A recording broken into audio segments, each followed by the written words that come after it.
Have you ever noticed that the more deeply you reflect on life, the more alone you seem to feel? Not lonely in a social sense, but isolated, like you're speaking a different language, thinking in a different dimension. As if the more you see, the less others seem to understand. You're not imagining it. And you're not alone. Throughout history, those who questioned too much, thought too deeply, or saw too clearly have often found themselves on the outside looking in.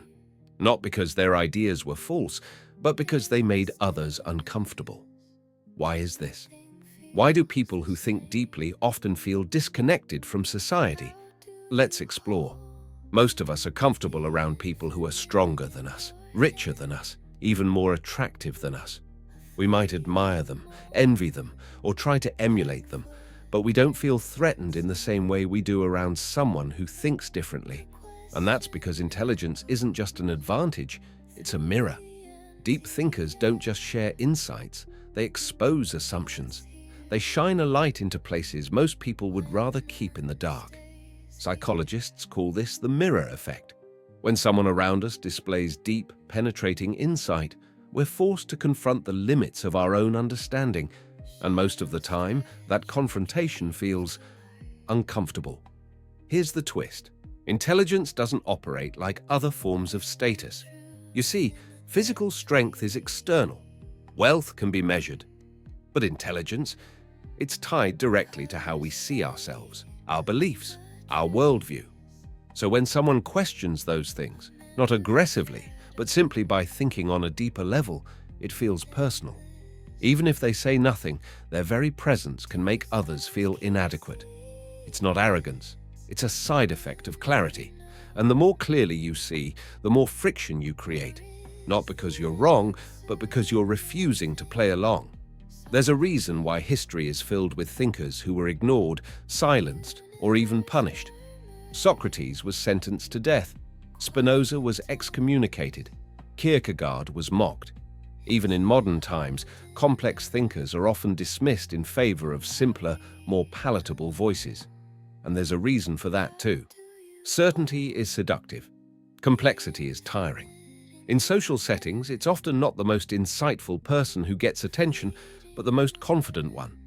People gravitate toward those who speak in absolutes, even if their ideas are shallow. Why? Because certainty feels safe.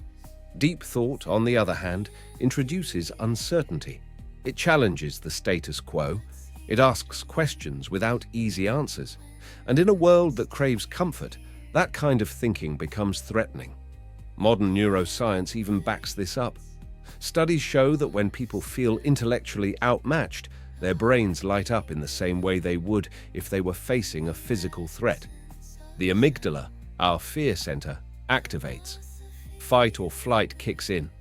Why would a thoughtful idea trigger the same response as a predator? Because for most of human history, survival wasn't about being right. It was about belonging.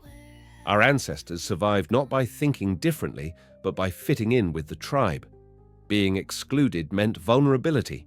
So our brains evolved to prioritize acceptance over insight.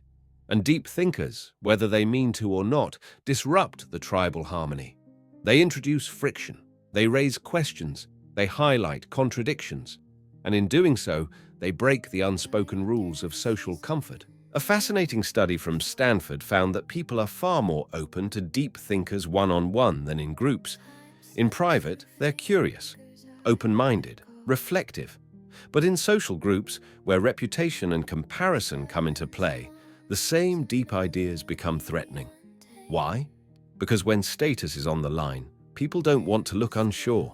And when someone thoughtful enters the room, it becomes harder to pretend you have all the answers. So instead of asking questions, most people change the subject. Instead of exploring the unknown, they cling to the familiar. And this is where the isolation begins.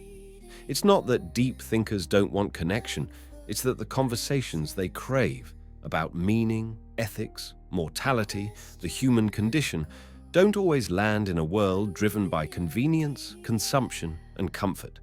This doesn't mean that deep thinking is a curse, but it does mean it comes with a cost. And no one understood that cost better than German philosopher Arthur Schopenhauer. He believed that intelligence was a double-edged sword. The clearer you see reality, the harder it becomes to enjoy illusions. While most people chase pleasure, success, and distraction, the deep thinker searches for truth, even when it hurts. And that search, while noble, can be alienating. Because once you see behind the curtain, it's hard to enjoy the play. So where does that leave us? Should deep thinkers suppress their ideas to fit in? Should they dilute their thoughts for easier digestion? Schopenhauer would say no. Instead, he encouraged deep thinkers to embrace solitude, not as loneliness, but as freedom. A chance to explore, create, and reflect away from the noise. He urged them to seek like-minded individuals, not mass validation, and to choose their moments wisely, sharing insight with those ready to receive it. Because not everyone wants to wake up, but those who do, they'll recognize you. So if you often feel out of place, if you crave conversations that rarely happen, if you're tired of surface-level chatter, you're not broken, you're just awake.